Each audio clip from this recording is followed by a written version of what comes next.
Assalamualaikum warahmatullahi wabarakatuh.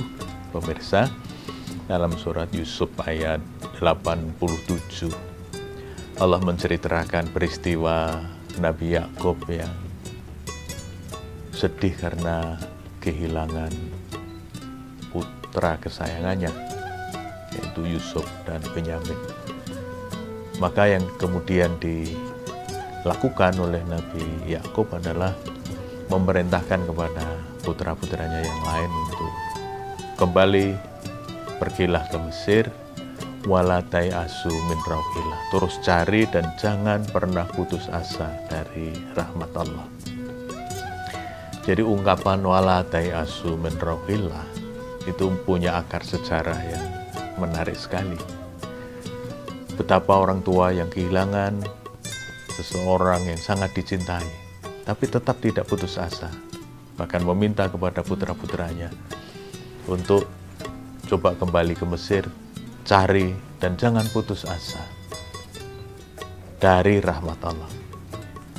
Jadi luar biasa pemirsa, Nabi Yakub tetap optimis karena beliau sebagai orang tua bisa merasakan, beliau yakin betul bahwa Yusuf masih hidup, bahwa Benyamin masih hidup.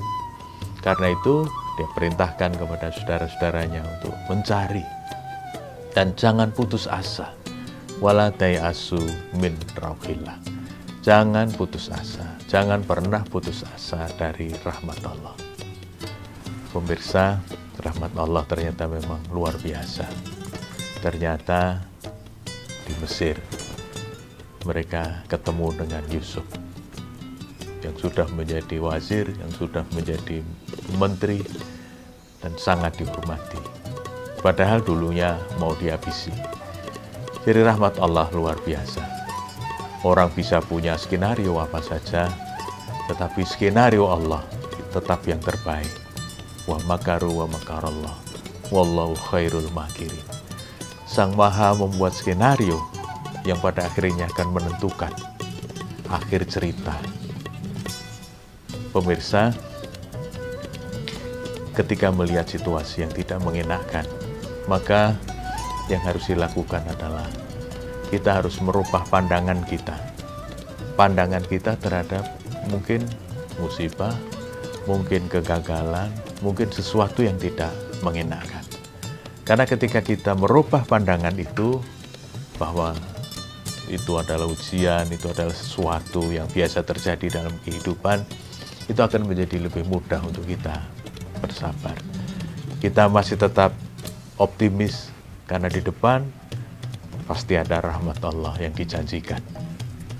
Tapi kalau kita pesimis, nanti pikiran kita jadi gelap, dan mohon maaf, sampai ada yang memutuskan untuk mengakhiri hidupnya, itu karena dia tidak bisa melihat harapan di masa depan. Karena dia merasa dialah yang paling menderita di dunia ini. Maka kalau kita melihat ke depan yang lebih cerah, nah, mudah-mudahan ada harapan. Kita menjadi lebih optimis, ada sesuatu yang bisa kita lakukan di masa-masa yang akan datang. Penelitian di lapangan menunjukkan bahwa orang yang optimis itu ternyata lebih sehat, lebih berhasil dalam hidup. Bahkan dalam pertandingan-pertandingan olahraga misalnya, itu juga banyak menang ketika yang bersangkutan optimis.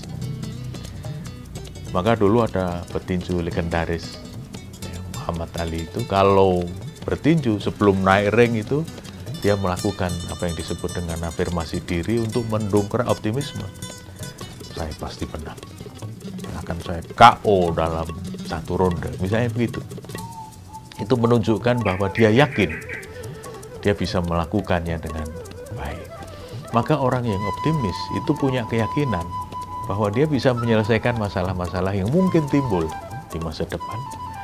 Tapi sebaliknya, orang yang pesimis, dia akan cenderung berhenti pada apa yang sedang dia alami. Dia merasa, ya kalau sekarang saja begini, ke depan pasti saya juga tidak bisa menyelesaikannya. Nah, maka pemirsa, kita harus bisa terus menjaga optimisme, Meskipun kita sekarang berada di tengah pandemi, di beberapa daerah mungkin transmisi lokal sudah mulai terjadi, ada kemungkinan-kemungkinan yang buruk yang bisa terjadi, tapi kita tetap optimis. Kalau Allah tidak menghendaki, maka apapun itu tidak akan bisa mendatangkan madorot bagi kita semua. Allah sangat mencintai orang-orang yang sabar. Salah satunya karena orang sabar itu memiliki optimisme, memiliki harapan. Dia yakin betul dengan kemahakuasaan Allah Subhanahu wa Ta'ala. Tapi orang yang sabar itu juga realistis. Kalau memang pada saatnya Allah memang sudah menggariskan, ya dia terima. Itu yang dalam bahasa psikologi disebut acceptance. Dan penerimaan itulah yang juga menyebabkan hatinya menjadi lebih tenang. Karena dia yakin itu sudah digariskan oleh Allah Subhanahu wa Ta'ala. Pemirsa, sampai ketemu lagi di lain kesempatan. Assalamualaikum warahmatullahi wabarakatuh.